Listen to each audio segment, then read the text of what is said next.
berjalan atau bagaimana? Proses yang mana nih? Yang Kasus yang mana? mantan suami, mohon maaf mami. Oh iya. Oke, untuk yang kasus penganiayaan ya itu sudah berjalan cukup baik. Sudah diproses.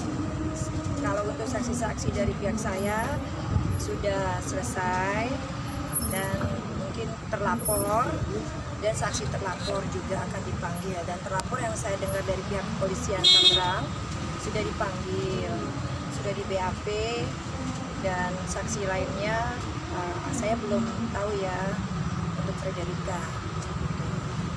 Fred sendiri sudah ada komunikasi belum nih sampai saat ini? Untuk saat ini Fred belum ada. Ya gimana ya, saya sih dengar, saya lihat postingan dari seseorang, ya sedih ya, anak saya kadang ada di Jakarta, tapi tidak ada konfirmasi ke saya, tidak ada say hello. Artinya pihak terlapor kemarin juga sudah datang untuk memenuhi panggilan mantan suami atau bagaimana mami? Iya sudah, dari info polisian di Tangerang, pihak terlapor sudah dipanggil, sudah di BAP, ya bersyukur kooperatif. Sedikit mungkin ada masalah waktu kali ya, jadi agak lama lah untuk pihak terlapor datang. Dan saksi untuk Frederika itu yang saya dapetin info masih dikondisikan waktunya dia. Untuk Fred sendiri, mami mohon maaf sudah mencoba untuk menghubungi pihak manajernya atau orang-orang terdekatnya? Siapa? Mami juga ada komunikasi lewat orang-orang Gimana ya, terdekat. kalau ini udah nggak harus saya lagi, karena dulu sebelum ada terlapor, sebelum saya melaporkan sama kasus-kasus ya permasalahan, saya rasa sudah dari pihak manajemen, dan pernah kalian dengar dari Bang Sunan pun, pihak kawan saya, rekan saya, ataupun driver pun, ataupun keluarga saya dari Jawa pun sudah coba mengontak dari pihak manajemen, but tidak ada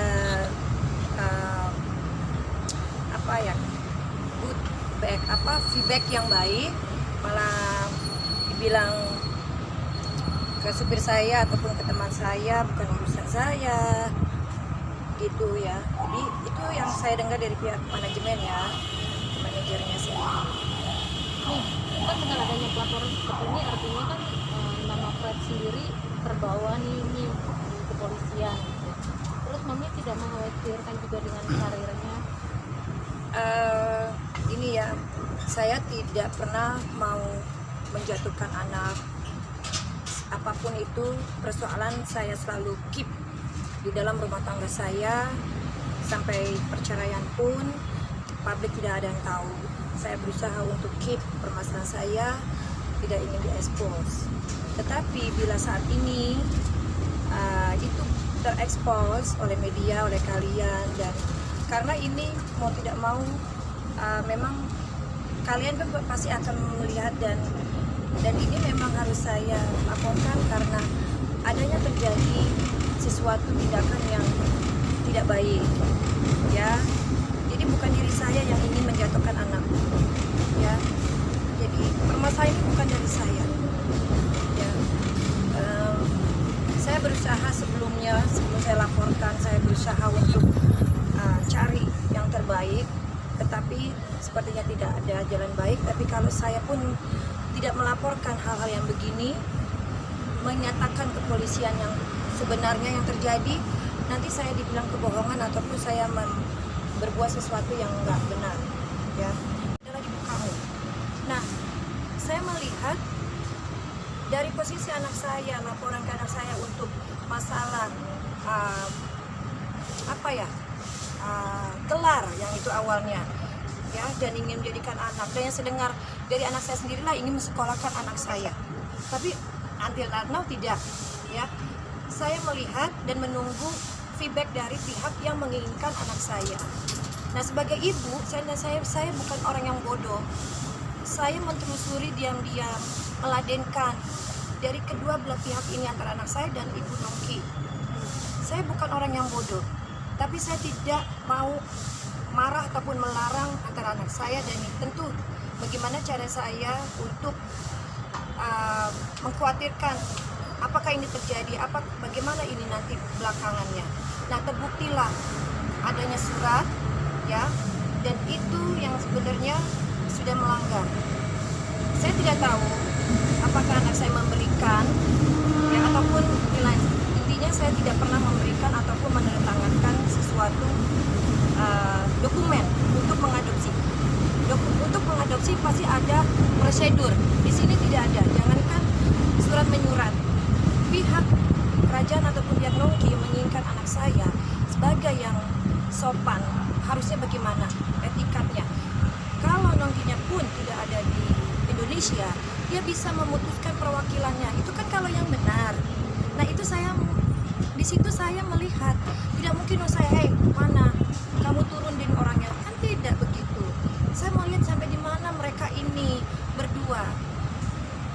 Nah, disitulah, jadi jangan salah paham, ya. Ini memang sudah cukup lama mereka berkomunikasi, tapi saya sebagai ibu hanya diam di situ, ya. Jadi statement anak saya cukup mengecewakan anak saya, dan saya tidak mau menjatuhkan anak saya. Tapi karena begini, karena kalian kan ingin info, dan ini saya berkata sebenarnya dan ada bukti, itu loh, ya. Dan untuk kasus penganiayaan, saya tidak pernah membuka, tapi ternyata kan ada kekecewaan di situ anak saya yang sudah terlalu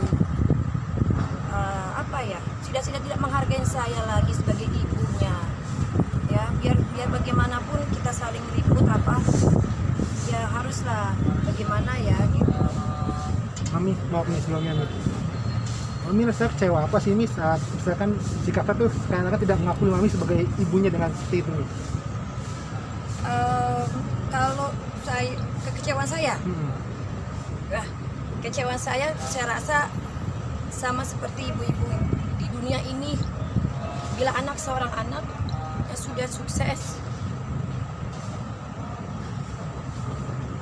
jangankan untuk tidak mengakui,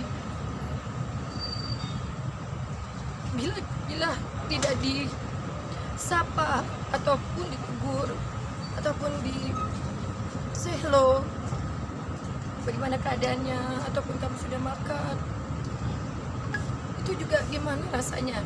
Apalagi kalau sudah tidak diakuin, itu udah tentulah kecewa sebagai ibu. Tapi lambat laun saya mencoba untuk bersabar dan ikhlas. Semua ini saya serahkan ke Tuhan, dan semoga anak saya ada perubahan, dibukakan mata hatinya. Tentu saya berdoa terus, tidak pernah putus, agar dikasih jalan yang terbaik diri saya dan anak saya untuk bisa balik dan terbuka mata.